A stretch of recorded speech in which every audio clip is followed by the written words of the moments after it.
Hello everyone, आज हम लोग डिस्कस करेंगे कंटिन्यूस स्टेटमेंट। कंटिन्यूस स्टेटमेंट का यूज जो होता है वो विद इन अ लूप होता है, तो लूप में ही काम करता है। और कंटिन्यूस स्टेटमेंट का काम ये होता है कि जैसे ही आप लूप के अंदर कंटिन्यूस स्टेटमेंट देते हैं तो वो जंप करके बिगनिंग ऑफ द लूप चला जाता है, स्टार्टिंग में चला जाएगा। और जो उसके बाद वाले स्टेटमेंट थे जहाँ पे आपने लूप चल रहा था और कंटिन्यूस स्टेटमेंट दिया, वो स्टेटमेंट्स रन नहीं होते। तो अगर आपको कोई पार्ट स्किप करना है, आप चाहते हैं लूप तो चलेगा तो पूरे ही स्टेटमेंट्स को रन करेगा, लेकिन आप चाहते हैं कुछ पार्ट को स्किप कर देना, तो हम यहाँ पे कंटिन्यूस स्टेटमेंट का यूज़ करते हैं। तो उसको कैसे करते हैं उसमें कुछ एग्जाम्पल देके आपको समझा देंगे फॉर और वाइल और डू वाइल में। तो देखते हैं कि पहले फॉर लूप लेते हैं। तो ये देखिए एक एग्जाम्पल है कंटिन्यूस स्टेटमेंट का। इसमें हम सिंपल है कि 1 से लेके 5 तक प्रिंट करना है, लूप है। तो यहाँ पे सिंपल मैंने क्लास लिया, मेन डिफाइन किया, देन लूप लगाया। लूप में लगाया I equals to 1, I is less than equals to 5, I plus plus. तो इसका मतलब नॉर्मली वो 1 to 5 तक वो प्रिंट करता है, लेकिन यहाँ मुझे कंटिन्यू बताना है। तो मैंने क्या किया कि ब्रेसेस के अंदर मैंने एक कंडीशन लगाई कि इफ आई इक्वल्स टू 3, मतलब अगर आपको कुछ भी कंटिन्यूस स्टेटमेंट का यूज करना है और बीच में कुछ स्किप करना है तो आपको कंडीशन देनी ही पड़ेगी। तो मैंने कंडीशन ये लगाई कि अगर आई की वैल्यू 3 हो तो ये कंटिन्यू कर दे। कंटिन्यू में मैंने बताया था कि जैसे ही कंटिन्यूस स्टेटमेंट पड़ेगा वो बिगनिंग ऑफ द लूप, वो वहां ऊपर चला जाएगा। तो इसका आउटपुट कैसे आएगा वो समझें। आई इक्वल्स टू 1, कंडीशन ट्रू है तो ये इफ को चेक करेगा। लूप है, आपकी बॉडी है, तो यहाँ पे इसके अंदर आएगा आई की वैल्यू 1 नहीं है। तो हमने पहले भी बताया था इफ जो है बाय डिफॉल्ट एक स्टेटमेंट रीड करता है, इसका मतलब ये वाला स्टेटमेंट ही वो रीड करेगा इफ का। तो आई की वैल्यू 1 है, आई यहाँ पे 1 नहीं डिफाइन है, तो ये कंडीशन चेक नहीं होगा, मतलब करेगा लेकिन कंडीशन फॉल्स है तो ये काम नहीं होगा। और सिंपल ये वाला रीड हो जाएगा। क्यों? क्योंकि बाय डिफॉल्ट इफ एक ही स्टेटमेंट लेता है, तो ये तो कंटिन्यू केवल इसी इफ का है, ये अलग स्टेटमेंट है। तो आई की वैल्यू प्रिंट होगी और ये 1 प्रिंट कर देगा। आई की वैल्यू इंक्रीमेंट होगी, ट्रू हो जाएगी, कंडीशन ट्रू है तो फिर से इफ को चेक करेगा, अभी भी कंडीशन ट्रू नहीं है इफ की, इसलिए ये बाहर आएगा और नेक्स्ट लाइन पे 2 प्रिंट कर देगा। आई की वैल्यू 3 होगी, कंडीशन यहाँ पे ट्रू है तो यहाँ फिर से चेक करेगा। अब आई की वैल्यू क्या है? 3 है, आई की वैल्यू 3 है, यहाँ पे इफ की कंडीशन ट्रू हो गई। तो ये देखिए कंटिन्यू अब क्या करेगा, ये यहीं से घूम के यहाँ चला जाएगा, मतलब कंटिन्यू सीधे बिगनिंग ऑफ द लूप जाएगा। और अगेन आई की वैल्यू 4 हो गई, कंडीशन ट्रू है तो यहाँ पे वो चेक करेगा, इफ की कंडीशन ट्रू नहीं है इसलिए ये आगे आएगा और 4 प्रिंट कर देगा। आई अब यहाँ से फिर से घूमेगा, आई की वैल्यू 5, कंडीशन ट्रू, इस पार्ट में नहीं आएगा, प्रिंट करेगा 5। आई की वैल्यू 6 होगी, कंडीशन फॉल्स हो गई और ये सीधे यहाँ से लूप से बाहर आ जाएगा। तो कहने का मतलब ये है, देखिए 1 प्रिंट हुआ, 2 प्रिंट हुआ, 3 में स्किप हो गया और 4 और 5, मतलब 3 वाला पार्ट जो है वो स्किप हो गया।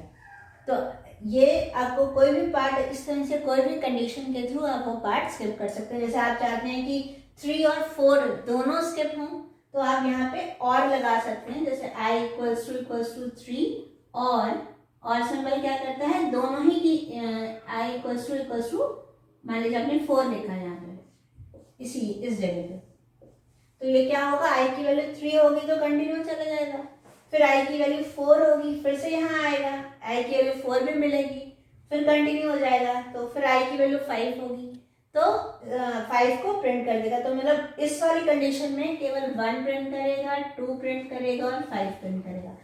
और इसलिए लगाया, एंड इसलिए नहीं लगाया। और में होता है कि या तो ये कोई भी एक कंडीशन ट्रू हो, तो जब 3 वाले में आएगा तो ये कंडीशन ट्रू होगी तो वो स्किप कर देगा, 4 वाले में आएगा तो ये कंडीशन ट्रू होगी तो वो स्किप कर, मतलब दोनों में से कोई भी ट्रू हो तो वो रन करता है। और में एंड अगर आप लगाते हैं दैट मीन्स क्या हो जाता है कि वो दोनों ही कंडीशन ट्रू होनी चाहिए, तो इसलिए यहाँ पे जब भी इस तरह से देने हो तो और लगाते हैं। तो ये अगर आपको पार्ट स्किप करना है तो ये करेंगे। अब इसी में हम आगे एक वाइल लूप से समझ लेते हैं। तो हम लोग अब क्या करेंगे, हम लोग वाइल लूप का देखते हैं। सेम थोड़ा सा अलग अलग तरह का आउटपुट बताऊंगी मैं इसमें और क्या कर सकते हैं। पहले ऐसे समझिए, कंटिन्यू इन वाइल लूप। तो हमने एक वेरिएबल लिया आई की वैल्यू 7 डिफाइन किया, हम डिक्रीमेंट चला गया इसमें। तो i equals to 7 while i is greater than equals to 1, 7 is greater than equals to 1, condition है ट्रू है, तो ये लूप के अंदर आ जाएगा। लूप के अंदर आने पे क्या होगा कि i की वैल्यू यहाँ पे देखिए, इफ अगेन इफ का एक ही स्टेटमेंट है, तो 5 को चेक करेगा, 5 अभी नहीं है, अभी 7 है, तो ये कंटिन्यूस ये वाला ये स्टेटमेंट रन नहीं होगा और ये प्रिंट कर देगा i की वैल्यू 7 प्रिंट करने के बाद i की वैल्यू डिक्रीमेंट होगी और ये हो जाएगी 6, तो यहाँ जाएगा 6 is greater than equals to 1, condition true है तो यहाँ आएगा, अभी भी ये ट्रू नहीं है इफ की स्टेटमेंट, तो इसलिए ये प्रिंट कर देगा सेम लाइन में 6। देन i की वैल्यू 5 होगी, ऊपर जाएगा, 5 is greater than equals to 1, condition अभी भी ट्रू है, नीचे आएगा। अब इफ की स्टेटमेंट कंडीशन ट्रू हो गई क्योंकि i की वैल्यू 5 है, 5 है, तो 5 होने पे ये बोल रहा है कंटिन्यू स्टेटमेंट, तो कंटिन्यू का मतलब यहीं पे जाना है उसको, यहीं से ये फिर से यहाँ चला आएगा। जब यहाँ आएगा तो यहाँ क्या हो जाएगा, i की वैल्यू जो है यहाँ देखिए 5 थी, यहीं से कोई डिक्रीमेंट नहीं हुआ, कुछ नहीं हुआ, 5 के बाद 5 तो प्रिंट हुआ नहीं क्योंकि ये कंटिन्यू होगा, ये ऊपर चला जाएगा। अगेन i की वैल्यू क्या है, 5 है, ये फिर से नीचे आएगा, फिर से आने के बाद फिर से ये ऊपर चला जाएगा, मतलब ये डिक्रीमेंट वाले पार्ट में आ ही नहीं पाएगा और हर बार जब भी उसको 5 कंडीशन कभी फॉल्स नहीं होगी और ये हमेशा इस तरह से ही ये चलाता रहेगा क्योंकि 5 is greater than equals to 1, condition हमेशा व्हाइल लूप की ट्रू होगी और ये इस कंडीशन इफ में आ जाएगा और ये कंटिन्यू बोलेगा और ये केवल 7 6 लिख के वो नॉर्मली क्या होगा, वो बस जो है कभी कंडीशन इसकी फॉल्स नहीं होगी और वो चेक करता रहेगा। तो इसमें यही प्रॉब्लम है कि ये क्या हो रहा है, ये बाहर नहीं आ पा रहा है या नॉर्मली कुछ और नहीं काम कर पा रहा, कि हमें चाहिए ये था कि 7 6 के बाद 5 स्किप कर दे, 4 3 2 1 जो है प्रिंट करे। तो उसके लिए भी करना क्या था यहाँ पे, यही मैंने इसी वजह से आपको वो वाला पार्ट नहीं बताया कि आपको समझ में आए कि ये करने से क्या हुआ। तो आपको यहाँ पे क्या करना था कि जब i की वैल्यू यहाँ पे किया तो इसमें ब्रेसेस लगाइए, इफ की बॉडी बनाइए और उसमें क्या करिए, उसमें आप i को चाहे यहाँ पे चाहे इसके अंदर, हम चलिए यहीं पे कर देते हैं i माइनस माइनस और यहाँ भी इफ बंद हो गया, आपको क्लियर नहीं समझ में, मैं फिर से दिखा देती हूँ कि यहाँ पे क्या करेंगे, i माइनस माइनस किया और यहाँ पे कंटिन्यू स्टेटमेंट लिख दिया, ये इफ की बॉडी बंद हो गई। उसके बाद हमने यहाँ पे system dot out dot print I को प्रिंट कर दिया और अगेन यहाँ पे भी हम डिक्रीमेंट कराएंगे, ठीक है। तो ये बंद हो गई, ये कौन सा, ये वाइल का बॉडी बंद होगी, ये इफ का बॉडी हो गई, ये मेन हो गया, ये क्लास हो गया। अब आप देखिए i की वैल्यू है 7 is greater then 1, condition true है। अब ये if के पार्ट में इफ i की वैल्यू 5, तो if के पार्ट में नहीं आएगा क्योंकि i की वैल्यू भी 7 चल रही है, तो ये if का पार्ट है, ये नहीं आएगा। i की वैल्यू 7 प्रिंट हो जाएगी और i की वैल्यू डिक्रीमेंट होके 6 हो जाएगी और ये ऊपर जाएगा। 6 is greater than equals to 1, condition true है तो ये फिर चेक करेगा, i की वैल्यू भी 6 है तो ये इस पार्ट में नहीं आएगा और i की वैल्यू 6 प्रिंट हो जाएगी। सेम लाइन में i 5 हो जाएगा, ये फिर ऊपर जाएगा, 5 is greater than equals to 1, condition अभी भी ट्रू है, नीचे आएगा, i की वैल्यू 5 है। अब यहाँ पे कंडीशन इफ की ट्रू हो गई, i जो है 5 थी, i की वैल्यू 4 हो गई, देखिए डिक्रीमेंट में। देन यहाँ से कंटिन्यू, यहाँ से क्या कंटिन्यू का मतलब ये फिर से अब ऊपर जाएगा, i की वैल्यू 4 हो गई, 4 is greater than equals to 1, condition while loop की ट्रू है, f को चेक करेगा, if की कंडीशन फॉल्स है, यहाँ पे आएगा 4 प्रिंट करेगा, i की वैल्यू डिक्रीमेंट होगी 3 हो जाएगी, ये ऊपर जाएगा, 3 कंडीशन ट्रू है, if की कंडीशन अभी ट्रू नहीं है, फॉल्स है, तो 3 प्रिंट कर देगा, i की वैल्यू 2 हो जाएगी, फिर ये ऊपर जाएगा, while की कंडीशन ट्रू है लेकिन if की नहीं है तो ये 2 प्रिंट कर देगा और i की वैल्यू 1 हो जाएगी, ये फिर ऊपर जाएगा, कंडीशन ट्रू है, इफ की वैल्यू अभी भी ट्रू नहीं है इसलिए 1 प्रिंट करेगा, i की वैल्यू 0 हो जाएगी, ऊपर जाएगा, 0 is greater than equals to 1, condition false है, ये बाहर आ जाएगा और ये प्रोग्राम खत्म हो जाएगा। मतलब ये था कि हमारा वो जो प्रोग्राम था उसमें क्या प्रॉब्लम थी, यही कि हमने यहाँ पे कंटिन्यू लगाया था लेकिन वहाँ डिक्रीमेंट नहीं किया था। तो जब वो कंटिन्यू में बिगिनिंग ऑफ द लूप जा रहा था तो वो वैल्यू डिक्रीमेंट नहीं हो रही थी और उस वजह से वो उस कंडीशन से बाहर ही नहीं आ रहा था। तो करने का ये मतलब है, तो इस तरह से करेंगे। इसमें भी एक चीज है, जैसे आप और बता रहे थे, तो समझ में आ गया होगा आपको कि कैसे जब वाइल लूप का यूज करते हैं तो कैसे करते हैं। इसमें यह है कि इसे आई की वैल्यू अगर हम मान लीजिए यहाँ लिख दें, पहले लिख दें और प्रिंट बाद में कराएं तो क्या होगा, इसे पता होगा आपको कि आई की वैल्यू 7 होगी, कंडीशन ट्रू होगी, पहले ही डिक्रीमेंट हो जाएगा, आई की वैल्यू 6 हो जाएगी और बाद में वो प्रिंट करेगा 6। तो मतलब 7 ना प्रिंट करके 6 प्रिंट करेगा।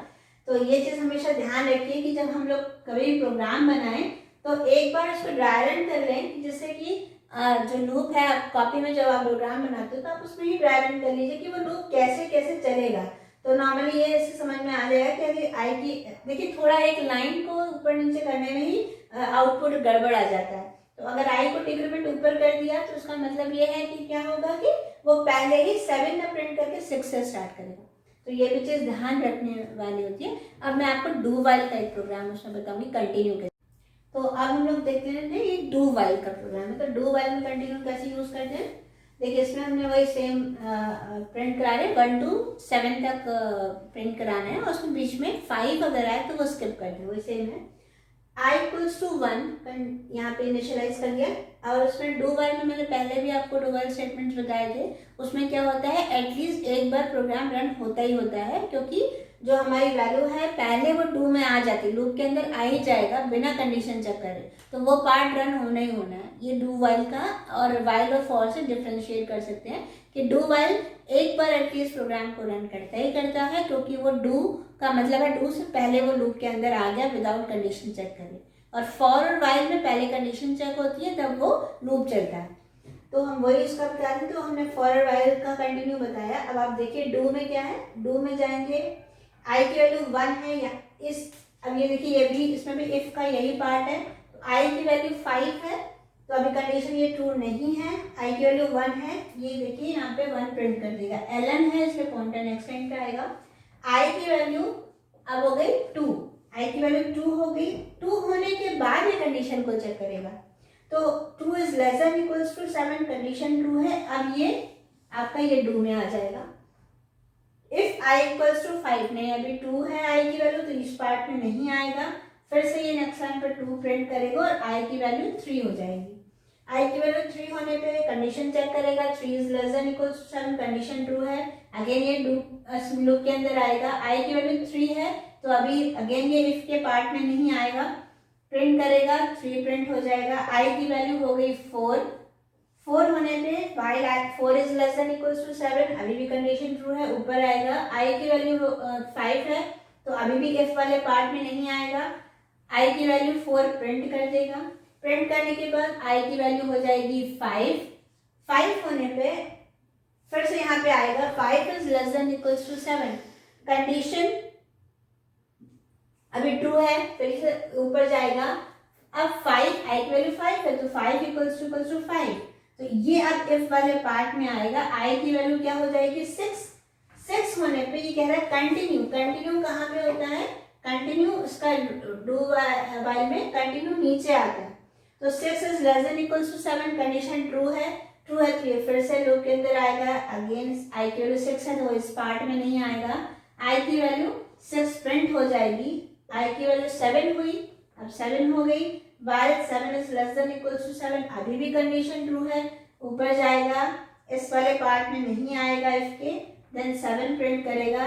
अब i की वैल्यू हो गई 8, while 8 is less than equals to 7, condition है फॉल्स, ये बाहर आ जाएगा। तो इसके डू वाइल के लूप कैसे चलता है और उसमें कंटिन्यू कैसे यूज करते हैं वो भी बताया।